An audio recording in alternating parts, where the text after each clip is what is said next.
Dr. Rylandvar pressed his three-fingered hand against the observation window, watching the blue planet rotate below. His skin rippled with nervous patterns, a trait his species could not hide when stressed. Earth looked peaceful from orbit, wrapped in white clouds and vast oceans. The preliminary reports said otherwise. "You seem troubled." Captain Nor approached from behind, her footsteps silent on the metal floor. "I am reviewing the biodiversity scans again," Ryland said, his voice tight. "This planet should not have sapient life. The predator density alone exceeds safety parameters by factors I cannot properly calculate." Captain Nor nodded slowly. She had read the same reports. The humans managed somehow. They're sending a representative today. Ryland pulled up a holographic display, showing thermal images of massive creatures roaming Earth's surface. "Look at these. This one weighs over 3,000 kilograms and can run at speeds that would catch most galactic species. They call it an elephant. And this one, the orca, hunts in coordinated packs like military units. Perhaps the humans live in protected cities, separated from these creatures." "That is what I hoped," Ryland said, swiping through more data. "But our satellite observations show humans hiking, swimming, and traveling through territories occupied by these predators. Some humans even approach them deliberately." A chime sounded through the ship. The human shuttle had docked. Ryland gathered his research tablets and hurried to the docking bay, his heart beating faster than normal. He had spent 3 cycles preparing for this moment, studying human culture and biology from a distance. Nothing prepared him for meeting someone from a death world face to face. The airlock opened with a hiss. A human male stepped through, wearing simple clothing and carrying a single bag. He smiled, showing his teeth. Ryland flinched. He had read that humans showed teeth as a friendly gesture, but every instinct screamed that bared teeth meant danger. "Hello," the human said, extending his hand. "I am David Walsh. I'll be your guide and liaison." Ryland carefully touched the human's hand, mimicking the greeting he had studied. The human's grip was firm but not crushing. "Dr. Rylandvar, Biologist. Welcome aboard the Harmony's call." David looked around the docking bay with obvious curiosity. "Interesting ship design. Very organic looking. We build with living materials when possible," Ryland explained, leading David toward the conference room. "It creates better harmony with our crews. But please, I have many questions about your planet. The data we collected raises significant concerns." "Concerns?" David followed easily, his long strides making Ryland hurry to keep pace.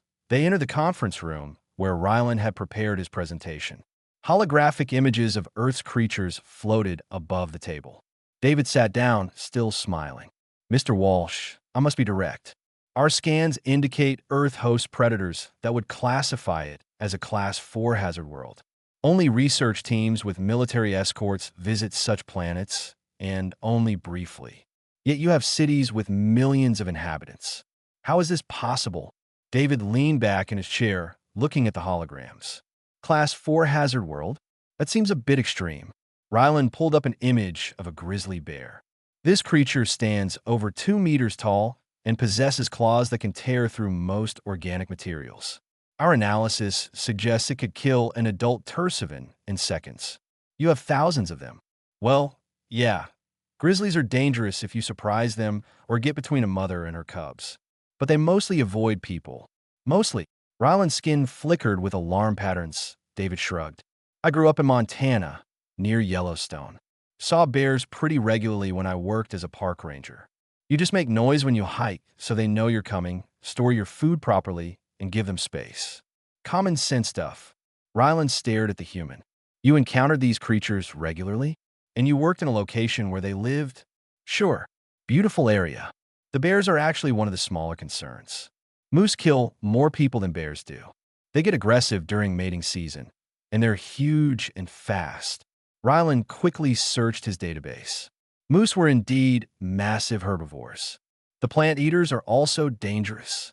Oh yeah, hippos in Africa kill more people than lions.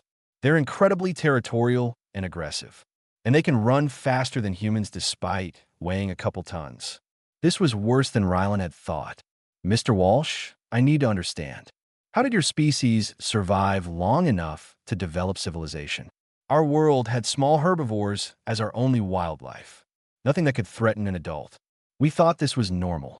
David's expression shifted to something more thoughtful. I guess it is normal for you. Earth is different. We evolved alongside these animals. Early humans had to be smart, work together, use tools. We learned to read animal behavior, understand their territories, respect their space. Respect. Rylan repeated the word carefully. Yeah, they're not trying to hunt us specifically. They have their own lives, their own needs. We figured out how to coexist. Sometimes we fail and someone gets hurt, but mostly we've learned to live with them. Rylan pulled up images of sharks, crocodiles, and venomous snakes. And these? Our scans detected thousands of species capable of killing humans. David looked at each image. Sharks rarely attack people. Crocodiles are more dangerous, but they stick to certain areas.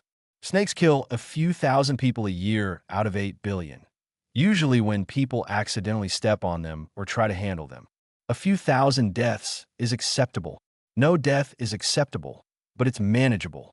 We have antivenoms, emergency services, education programs. The risk is real but small compared to the total population. Rylan sat down heavily.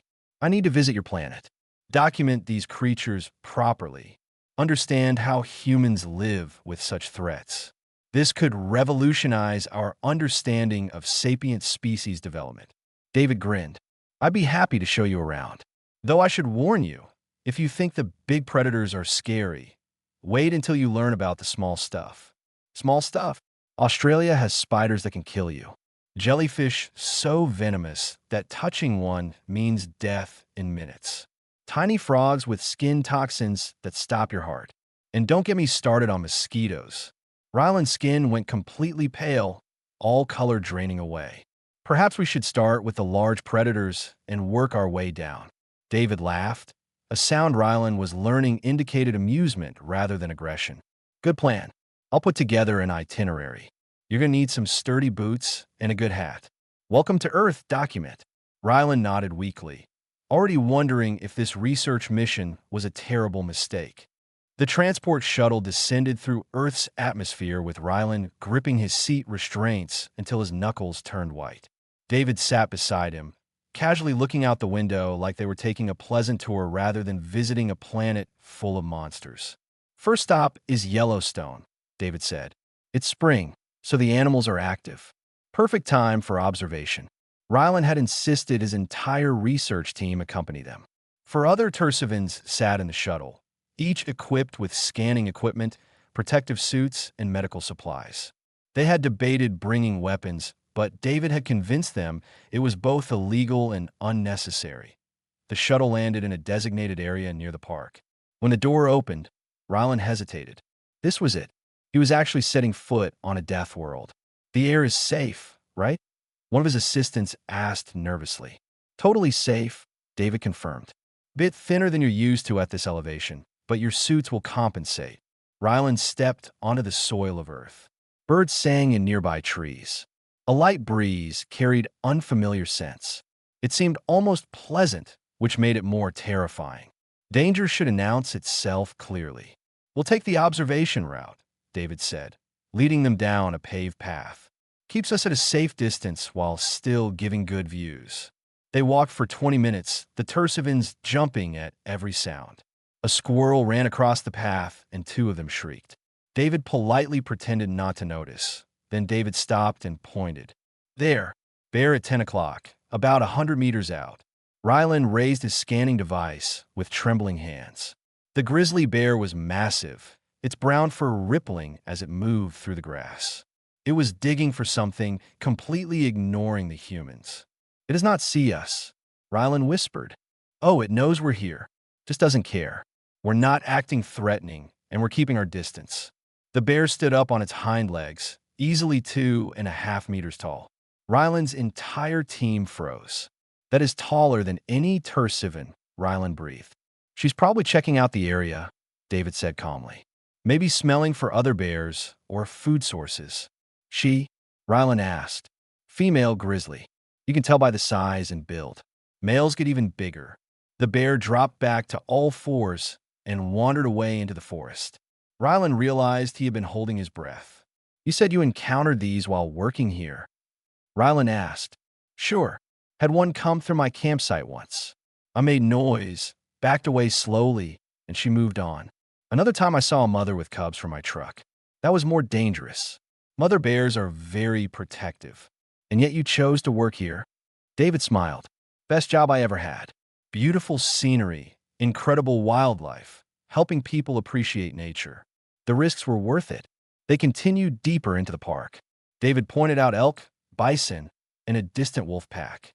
Each sighting sent waves of panic through the Tercivan team, while David provided calm explanations of behavior and safety protocols. "The bison look peaceful," Rylan observed, watching a herd graze. "They are, until you get too close. They can weigh a ton and run 55 kilometers per hour. Tourists who try to take selfies with them sometimes get charged. We have warning signs everywhere, but some people don't listen. People approach them on purpose. For photos. Really stupid, but it happens." The next location required a flight to the coast. Rylan was grateful for the break from walking among predators. Even though the ocean presented its own terrors, they stood on a boat, watching the water. David had arranged for a marine biologist friend to take them to known shark feeding areas. "Great whites hunt here," the biologist explained. She was a cheerful woman named Rachel who seemed completely unconcerned about being surrounded by apex predators. "We're near a seal colony, so sharks patrol looking for prey." "And you study them from boats?" Rylan asked. "Sometimes. Other times we use cages underwater for closer observation. I've been doing this for 15 years.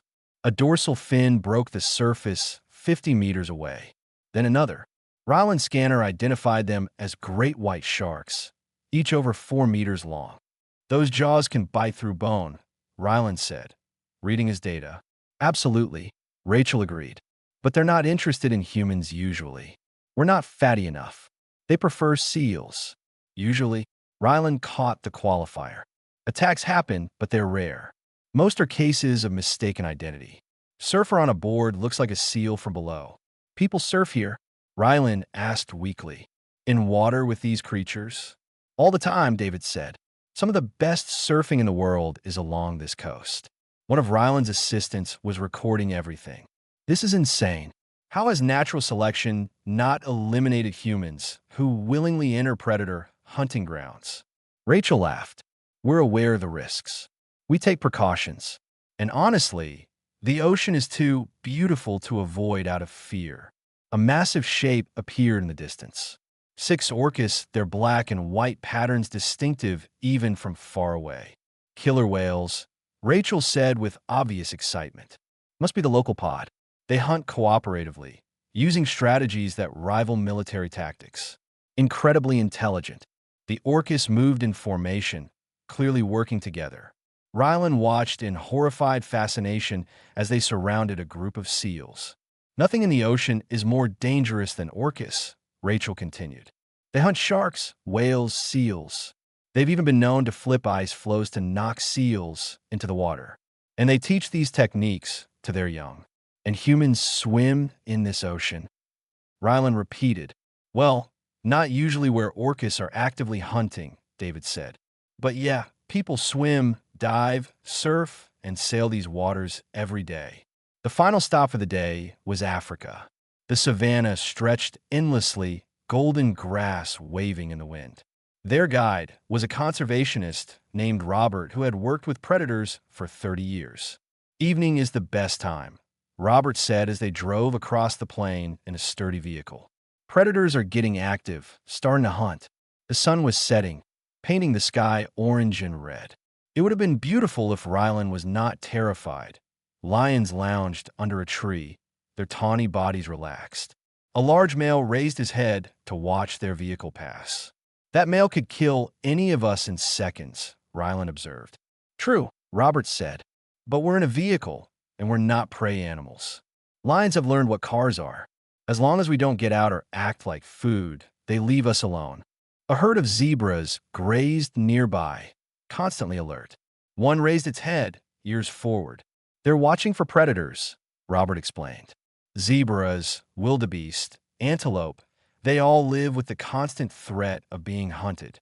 But life goes on. They eat, raise their young, migrate.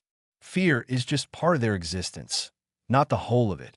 Hyenas emerge from the grass, their spotted coats distinctive. They moved with purpose, heading toward the zebra herd. Coordinated pack hunters, Rylan noted. Like the orcas. Exactly. Social predators are particularly effective.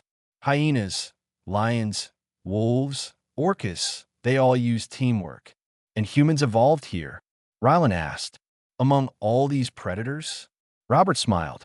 Our ancestors survived by being smarter and more adaptable. We couldn't outrun the predators or outfight them directly. But we could think, plan, cooperate, and use tools. We turned intelligence into our primary survival trait. As night fell completely, they returned to camp. Rylan sat outside the tent, looking at the stars. Somewhere in the darkness, predators were hunting. Humans had lived with this reality for millions of years and not only survived but thrived. David sat down beside him. So, what do you think of Earth so far? I think, Rylan said slowly, that I am beginning to understand why humans are so resilient.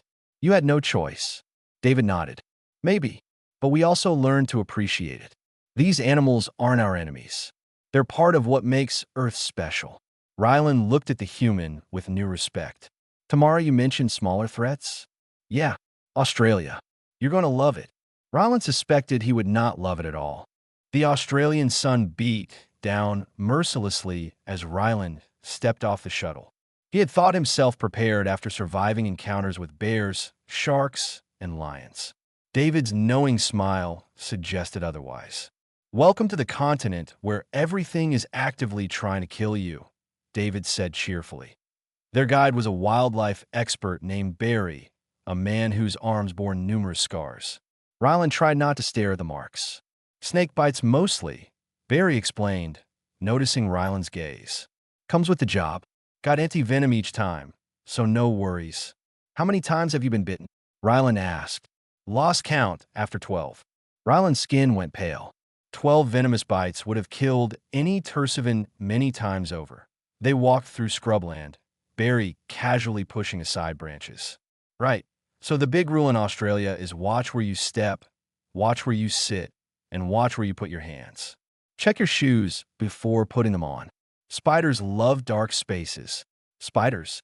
One of Rylan's assistants squeaked. Barry stopped and pointed to a web between two trees.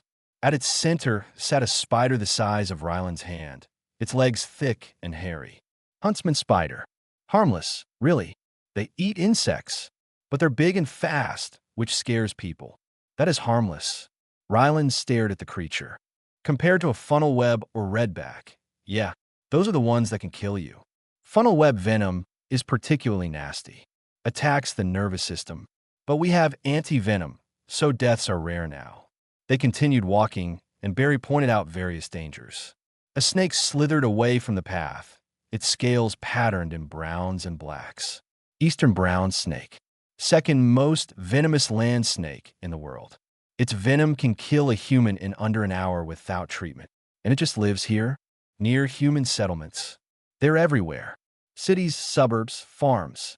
You learn to be aware of your surroundings. Most snake bites happen because people step on them or try to kill them. Leave them alone, and they leave you alone. Rylan was updating his classification of Earth from Class 4 hazard to something requiring a new category entirely. Their next stop was a beach. The water sparkled invitingly under the sun. Families played in the sand, children running and laughing. Beautiful, right? Barry said. Also incredibly dangerous. He led them to a roped-off area. Warning signs showed images of a translucent creature with long tentacles. Box jellyfish, one of the most venomous creatures on Earth. Tentacles can be 3 meters long. Sting causes immediate severe pain, cardiac arrest, and death within minutes if you get a bad enough dose. And people swim here. Rylan watched a child splashing in the waves further down the beach. In protected areas during certain seasons, yeah, we have stinger nets and warning systems. Plus vinegar stations along the beach for first aid. Vinegar, deactivates the stingers that haven't fired yet. Then you need proper medical treatment fast. They moved inland to a rainforest area. The humidity was oppressive, and strange sounds echoed through the trees. Barry stopped near a tree, pointing at something small on the bark. That little beauty is a poison dart frog. Not native to Australia, but I wanted you to see one. The ones in South America are worse, but we have our own toxic amphibians. See how bright it is? That's nature's warning system. Bright colors mean do not touch. The tiny frog was barely the size of Ryland's thumb, colored in brilliant blue and black patterns.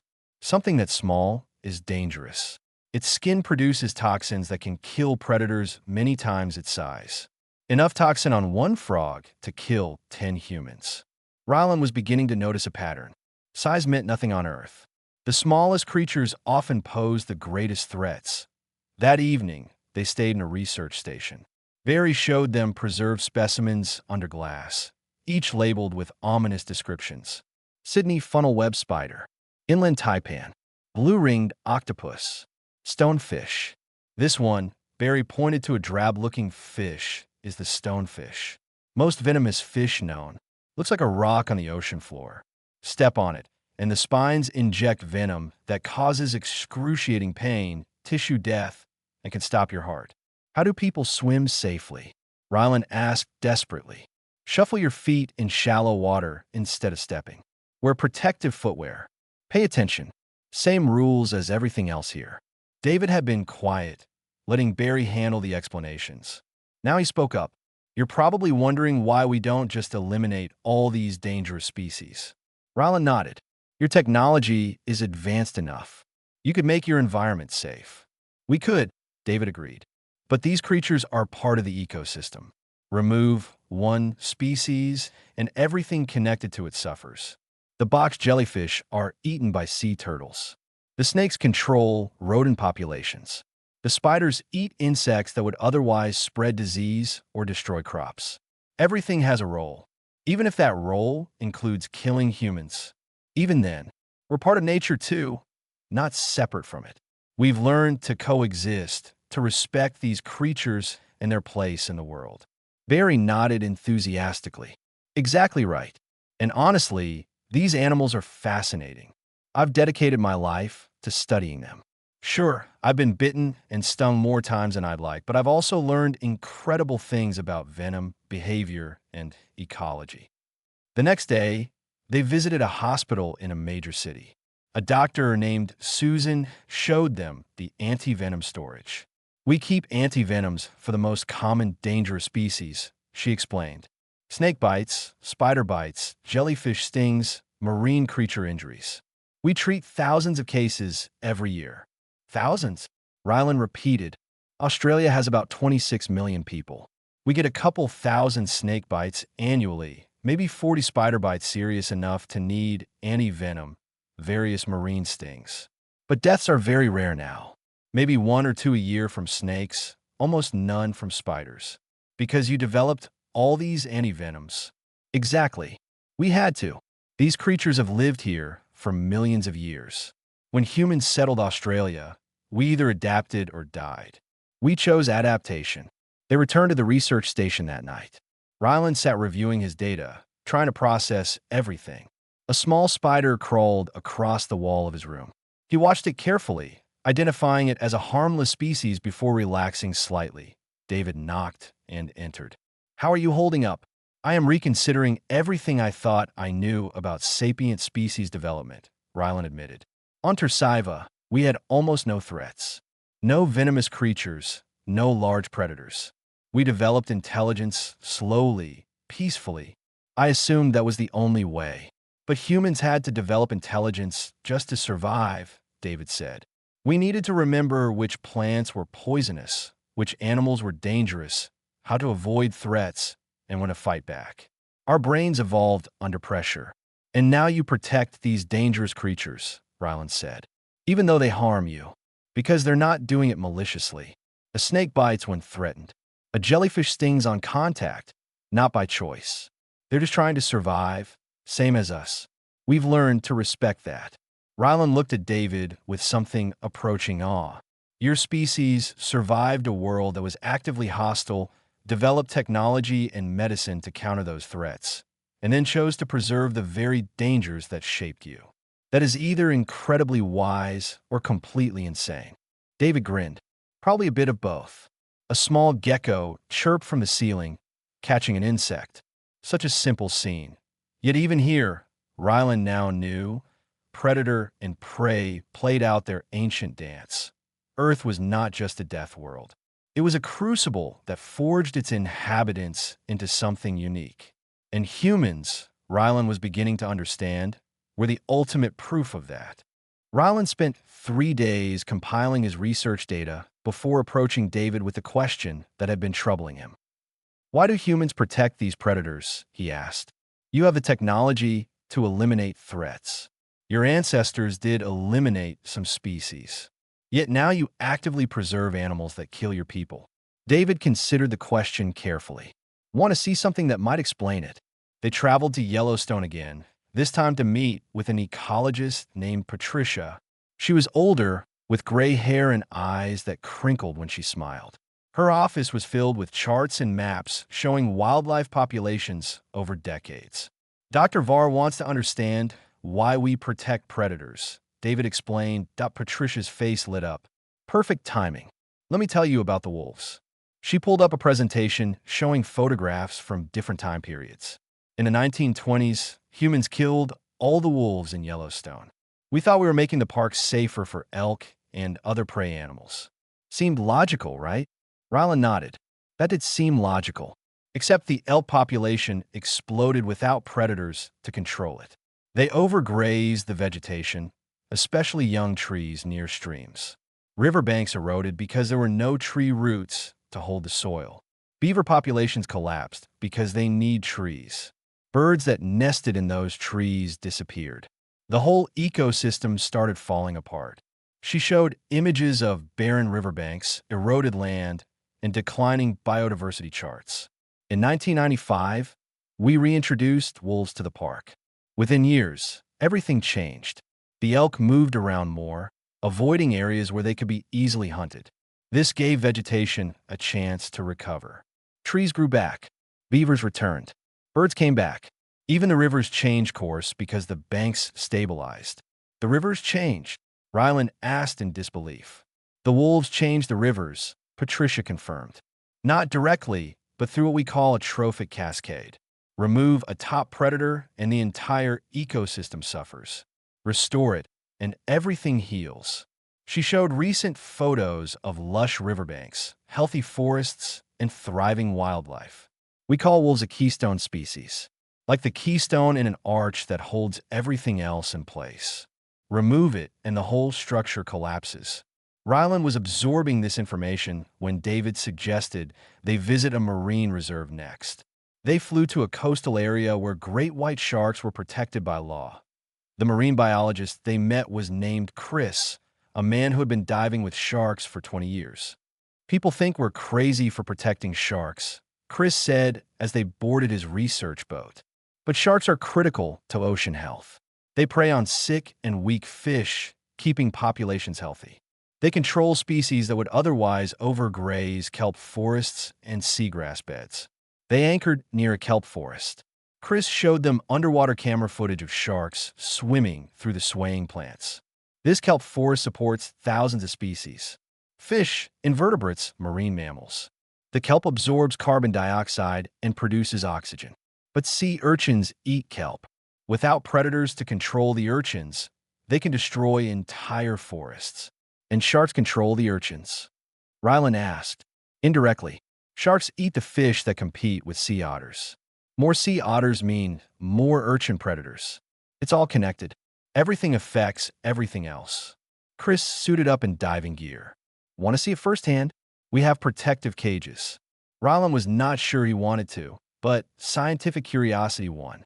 They descended in a cage, the water crystal clear around them. Kelp rose like underwater trees, creating a forest of green and gold. Then a shark appeared, gliding through the water with effortless grace. It was massive and beautiful and terrifying all at once. 5-meter great white, Chris said through the communication system. probably hunting for seals. The shark circled their cage once, its black eye watching them with ancient intelligence, then swam away into the kelp. You see that? Chris asked. She knows we're not prey. Sharks are intelligent, careful hunters. They're not mindless killing machines. They surfaced and returned to the boat. Rylan was shaking, but not entirely from fear. There had been something magnificent about the shark. Their next stop was Africa again, this time to a conservation center. The director, a woman named Grace, showed them around the facility where orphan predator cubs were raised. This is where we care for animals whose mothers were killed by poachers or conflict with humans. Grace explained. They passed enclosures with young lions, leopards, and cheetahs. The cubs were playful, tumbling over each other like harmless pets. But Rylan could see the developing muscles, the emerging teeth, the instincts that would make them deadly hunters. Why save them? Rylan asked. They will grow up to be predators that might kill humans. Grace knelt beside an enclosure where a young lioness watched them with golden eyes. Because she deserves to live. Because her species has existed for millions of years and has a right to continue existing. Because the grasslands need apex predators to function properly. She stood, her expression serious. And because most human-wildlife conflict happens when we invade their territory or they lose their natural prey to habitat destruction. These animals aren't evil. They're just being what they are. They walked to another area where adult lions were kept in large enclosures. One massive male lounged in the shade. His name was Tao, Grace explained, and he had been rescued from a circus. Tao was abused for years, forced to perform, Grace said. He was malnourished and traumatized when we got him. We've worked for 3 years to rehabilitate him. And now, Rylan asked, now he's healthy and calm. He'll never be released into the wild because he's too habituated to humans. But he lives a good life here, and he helps us educate people about lion conservation. Grace approached the enclosure fence. Tao raised his head and made a deep rumbling sound. He's greeting me, Grace said with obvious affection. We've built a relationship over the years. Mutual respect. I'm careful. He's tolerant of my presence. And we coexist. You have a relationship with an apex predator? Rylan asked. Many conservationists do. The woman who studies gorillas in Rwanda, the man who swims with crocodiles to understand their behavior, the researchers who track jaguars through the Amazon. We spend our lives working with these animals because we find them fascinating and worth protecting. That evening, they sat around a campfire at the conservation center. Grace shared stories of animals she had saved, released, and studied. Her passion was obvious in every word. Dr. Var, she said finally, you asked why we protect predators. The answer is simple. We understand now that we're part of nature, not separate from it. Every species we drive to extinction diminishes the world. Every ecosystem we damage hurts us too, even if we don't see it immediately. David added, early humans did hunt some species to extinction. We made mistakes, but we learned from them. Now we know better. Now we choose to be protectors as well as survivors. Rylan looked at the humans around the fire. They lived on a world that had tried to kill their ancestors for millions of years. They had every reason to seek revenge against nature itself. Instead, they had chosen understanding, respect, and conservation. Your species is remarkable, Rylan said quietly. You turned your predators into partners in maintaining the balance of life. Grace smiled. We're still learning, still making mistakes, but we're trying to do better. A lion roared in the distance, the sound echoing across the grassland. Once that sound meant danger. Now it meant something else too. It meant life continuing as it should, wild and free and precious. Rylan was beginning to see Earth not as a death world, but as a living masterpiece, and humans not as victims, but as its most dedicated caretakers. Rylan sat in his temporary office on Earth, surrounded by data from weeks of research. He had documented apex predators, venomous creatures, and dangerous megafauna. He had witnessed ecosystems functioning through predator-prey relationships. But one question remained unanswered. What made humans so successful?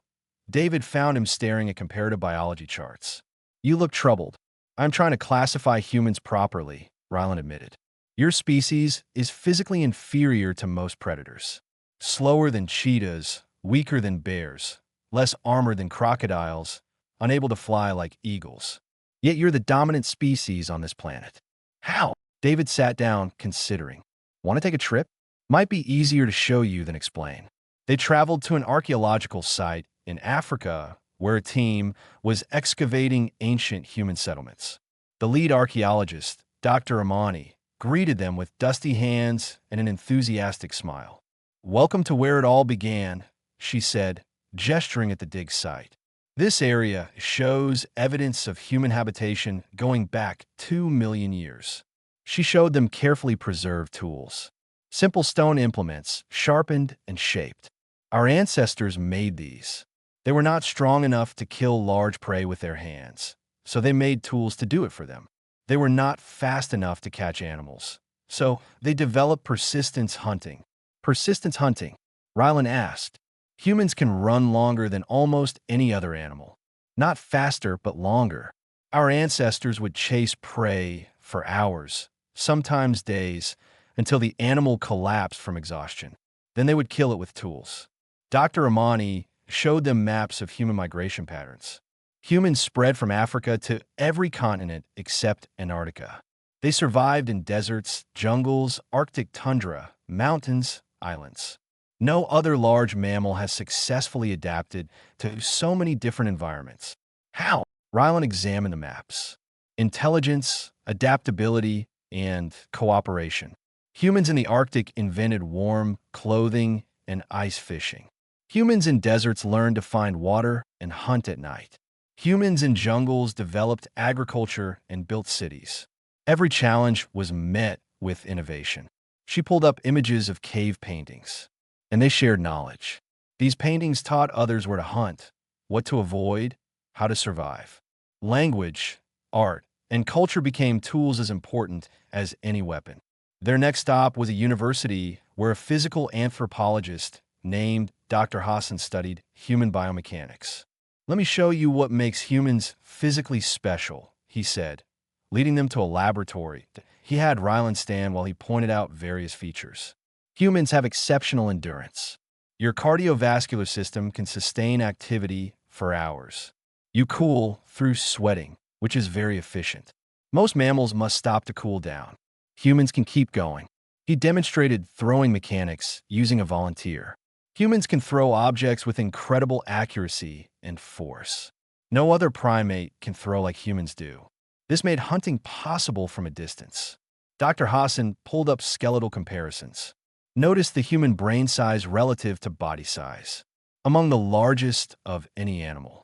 That brain power allowed complex planning, tool creation, and social coordination.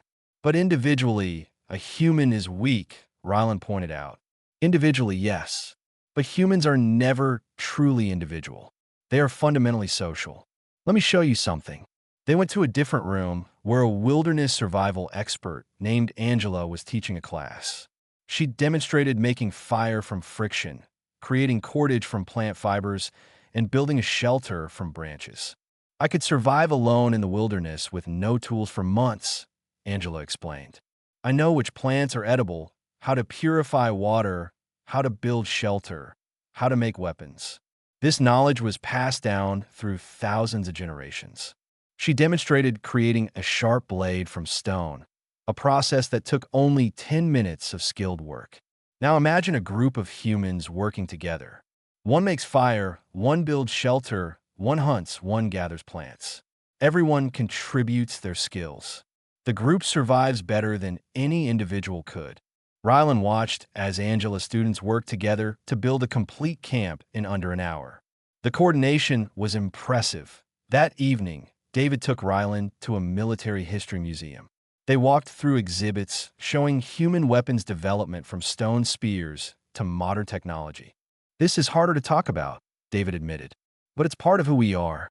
They stopped at an exhibit about ancient warfare. Humans did not just hunt animals.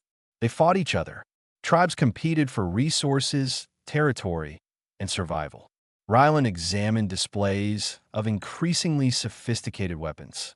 Swords, bows, armor, siege equipment. War drove innovation, David continued. Better weapons, better tactics, better organization. It is not something we're proud of, but it shaped us. Humans became apex predators to other humans. That is disturbing, Ryland said quietly. It is, but it is also true. Humans are capable of great violence. We have killed millions of our own species throughout history. Wars, genocide, murder.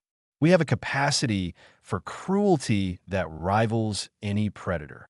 They walk further, reaching modern exhibits. But we also learned.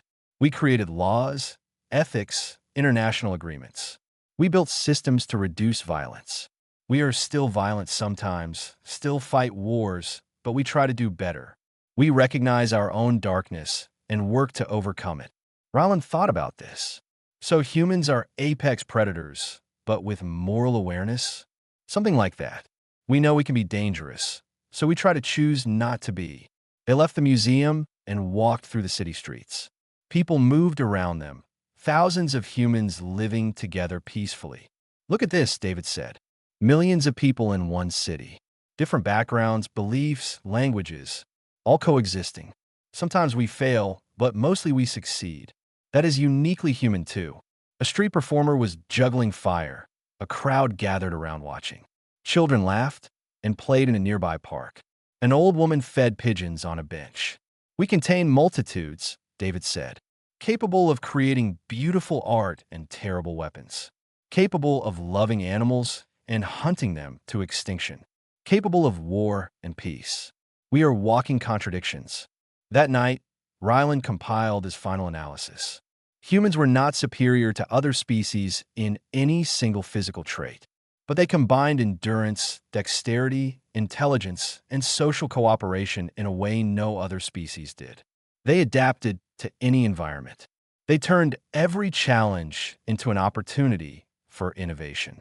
They were simultaneously the most dangerous and most thoughtful apex predator Earth had ever produced. He thought about the conservationists protecting lions, the researchers studying sharks, the doctors developing antivenoms. Humans had conquered their world and then chosen to preserve it. David knocked on his door. How is the report coming? I am classifying humans as a Category 7 species, Ryland said. It is a new category I am creating. Apex predator with ethical consciousness. David raised an eyebrow. That is quite a title. It is accurate. Humans are the product of a death world that forced you to become dangerous to survive. But you retained empathy and developed ethics. You are predators who choose to be something more. We try, David said modestly. We do not always succeed. That you try is what matters, Ryland replied.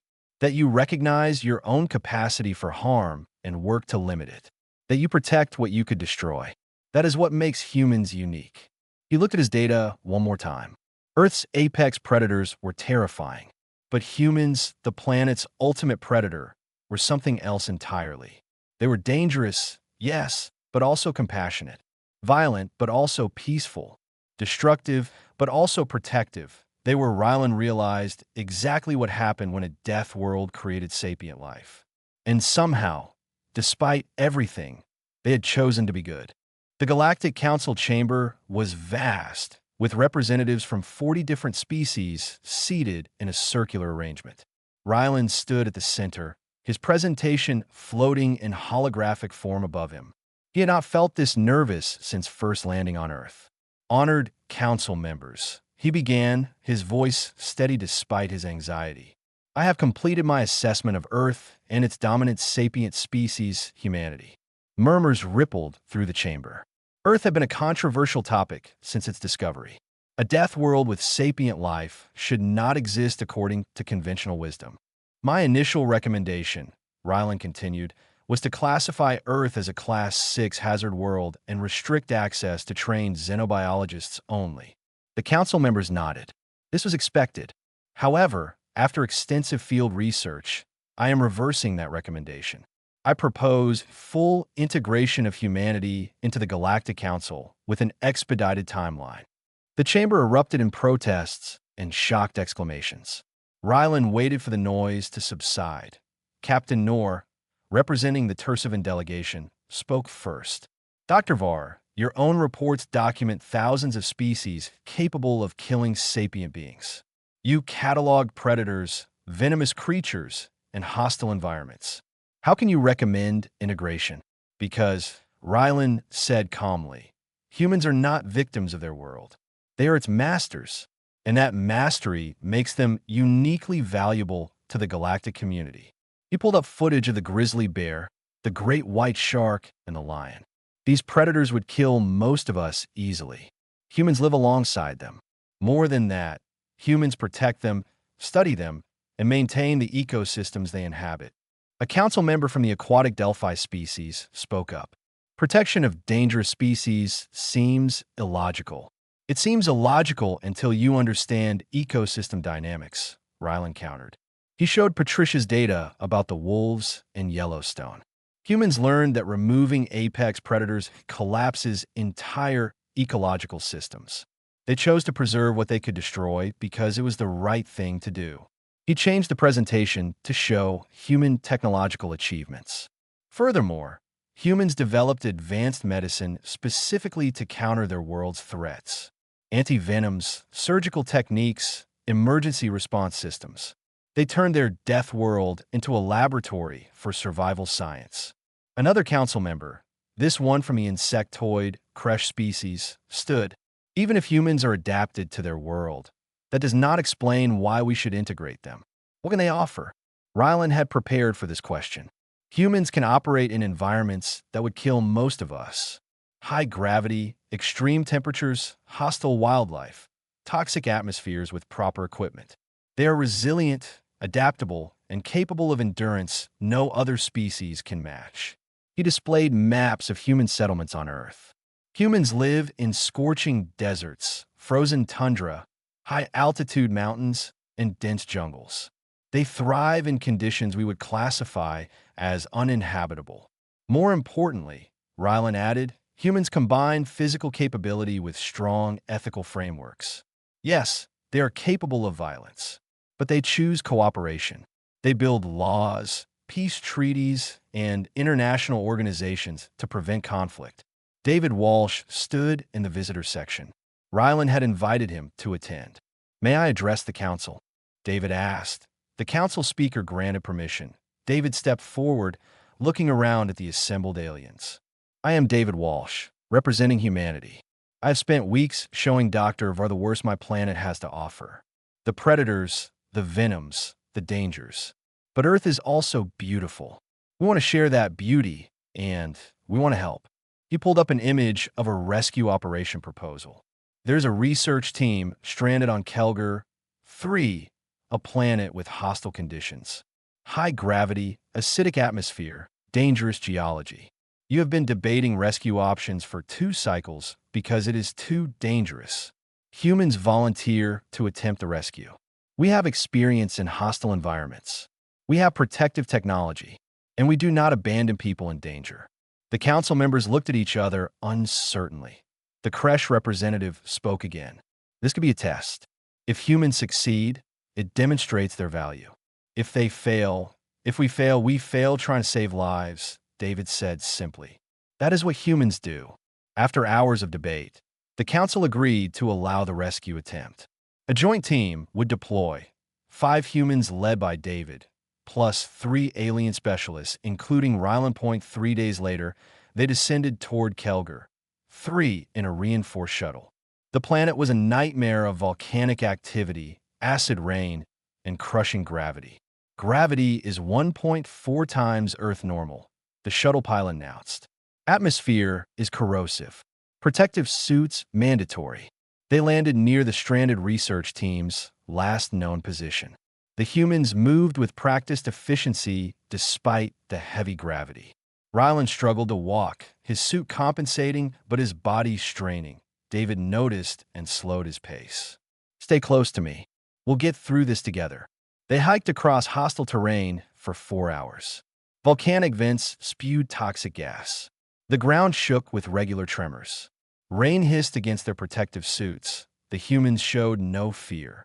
They navigated obstacles, helped their alien teammates, and maintained steady progress. Rylan watched in amazement as David climbed a cliff face to secure a rope for the others. "How are you doing this?" Rylan asked over the communication system. "This is easier than free climbing in Yosemite," David replied. "At least here I have a rope." They found a research team sheltering in a cave system. 3 aliens from different species, exhausted and frightened, but alive. "We are getting you out," David assured them. The return journey was harder. They had to help injured researchers and carry equipment. A volcanic eruption forced them to take a longer route. An acid rainstorm required emergency shelter, but the humans never wavered. They remained calm, made decisions quickly, and worked together flawlessly. When one of the rescued researchers collapsed from exhaustion, a human named Amy carried him for 2 kilometers through heavy gravity. They reached the shuttle 12 hours after landing.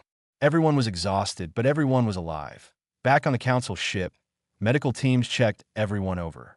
Rylan had minor suit breaches that caused some skin damage, but the humans were largely unharmed despite shouldering the heaviest burdens. The Council reconvened the next day. The 3 rescued researchers gave testimony about the human team's competence and dedication. "They saved our lives," one of them said simply. "Without the humans, we would have died on that planet." The Council speaker addressed Rylan. "Dr. Var, you have made your case compellingly. The humans demonstrated remarkable ability under conditions that challenged all of us. What is your final recommendation?" Rylan stood, feeling more confident than ever. "Humanity should be welcomed as full Council members immediately. They bring unique capabilities, strong ethics, and a proven commitment to helping others. Yes, they come from a death world, but that death world forged them into exactly the kind of species we need." The vote was not unanimous, but it was decisive. Humanity was accepted into the Galactic Council. 6 months later, Rylan returned to Earth. David met him at the landing site with a smile. "Welcome back, Document. How does it feel to be the person who brought humanity to the stars?" "I merely presented the truth," Rylan said. "Humans did the rest by being who you are." They walked through a nature preserve, following a trail Rylan had once found terrifying. Now he appreciated the beauty. Birds sang in the trees. A deer watched them from a distance before bounding away. "I am writing a book about Earth," Rylan said, "about death worlds and how they shaped sapient species." "What is the conclusion?" David asked. "That survival is not about being the strongest or fastest.